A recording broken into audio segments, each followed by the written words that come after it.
Mehta publishing house या प्रकाशन संस्थेने 1980 मध्ये तिसऱ्या पिढीची ग्रामीण कादंबरी हा उपक्रम जाहीर केला होता. या उपक्रमाला संपूर्ण महाराष्ट्रातून भरघोस प्रतिसाद मिळाला. एकूण 39 कादंबऱ्यांची हस्तलिखिते प्राप्त झाली होती. या हस्तलिखितांचे परीक्षण व संपादन डॉ. आनंद यादव व डॉ. दत्तात्रय पुंडे यांनी केले होते.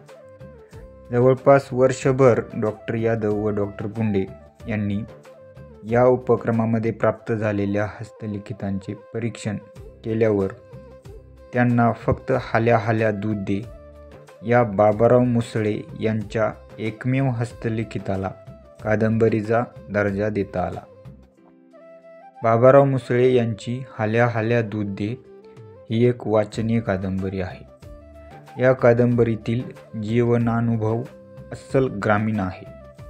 कादंबरीच्या सर्व संभाषणासह निवेदनात त्यांनी वऱ्हाडी बोली भाषेचा वापर केला आहे. त्यामुळे कादंबरीची ग्रामीणता आणखी बळावली आहे. यात एका कनिष्ठ शेतकऱ्याची शोकांतिका जबरदस्त मांडणीने चितारली आहे. चिमणी चिमणी खोपा दे, हाल्या हाल्या दूध दे. सुरुवातीचा पाऊस पडून गेला की लहान मुले हे गाणं म्हणत गाव शिवाराच्या वावरांमधील मातीत खोपे तयार करतात.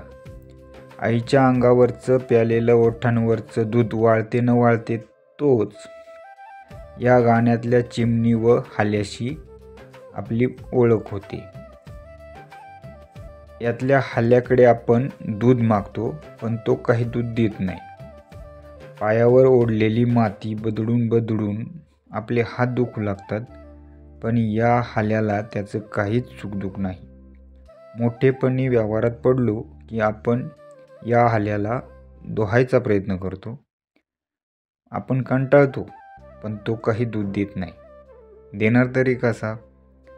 हाल्याचं कधीच दूध निघत नाही हे माहीत असूनही आपण त्याच्या खाली लोटा घेऊन बसतोच. या वेडापायी कित्येक पिढ्या बर्बाद झाल्या.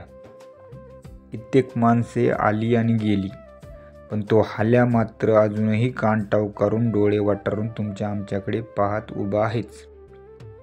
त्याची मोहनी श्रीमंत गरीब लहान मोठा अशा सर्वांनाच मोहून टाकते. म्हणूनच माणूस त्याच्या फशी पडतो आणि तोंडघशी पडतो, बर्बाद होतो. या कादंबरीमधील ज्ञानबालाही त्या हाल्याने अशीच भूल पाडली. आणि बंधू भगिनींनो, मी काय तुम्हाला पुढचं सांगत बसत नाही, तुम्ही कादंबरीत ते वाचा. 1980च्या दशकात लिहिलेली ही कादंबरी आहे. मधल्या काळात काळ झपाट्याने बदलला, पण फक्त भौतिक परिस्थिती बदलली. शेतकऱ्यांच्या समस्या अजून तशाच आहेत. आज रोजी संपूर्ण भारतात 3 लाखापेक्षा जास्त शेतकऱ्यांनी आत्महत्या केल्या आहेत. 19 मार्च 1986 रोजी 40 एकराचा मालक असलेल्या साहेबराव करपे पाटील या चिलगव्हाण तालुका महागाव जिल्हा यवतमाळ येथील शेतकऱ्याने केलेली पत्नी व 4 मुलांसह सामूहिक आत्महत्या ही महाराष्ट्र भारतातीलच नव्हे तर जगातील पहिली शेतकरी आत्महत्या आहे. मग हा सिलसिला सुरूच झाला. या पार्श्वभूमीवर या कादंबरीचे मोल खूपच वाढलेले आहे. 1985 मध्ये मेहता पब्लिशिंग हाऊस या प्रकाशन संस्थेने तिसऱ्या पिढीची ग्रामीण कादंबरी या उपक्रमाअंतर्गत ही कादंबरी प्रकाशित केली होती.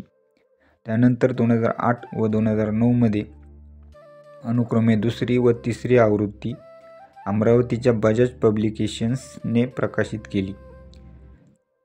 तिसरी आवृत्ती संपल्यावर चौथी आवृत्ती प्रकाशित करायला त्यांनी असमर्थता दाखवल्यावर पुन्हा एकदा मेहता पब्लिशिंग हाऊसने 2020 मध्ये कादंबरीची चौथी आवृत्ती प्रकाशित केली आहे. अतिशय उत्कृष्ट अशी कादंबरी आहे. पु ल देशपांडे आणि वि.भ. कोलते सारख्या मान्यवरांनी कादंबरीचे कौतुक केले आहे. अमरावती विद्यापीठातील अनेक विद्यार्थ्यांनी या कादंबरीचा MPhil PhD या पदव्यांसाठी अभ्यास केला आहे. अक्षरधारा, भूगंगासारख्या सर्व आघाडीच्या पुस्तक विक्रेत्यांकडे ग्रंथालयांमध्ये सदर कादंबरी विक्रीसाठी वाचनासाठी उपलब्ध आहे. जरूर वाचा. जाता जाता शेवटी आपली नेहमीची आणि आपुलकीची विनंती, लाईक करा, शेअर करा, सबस्क्राईब करा आणि कमेंट करायला विसरू नका. खूप खूप धन्यवाद. नमस्कार.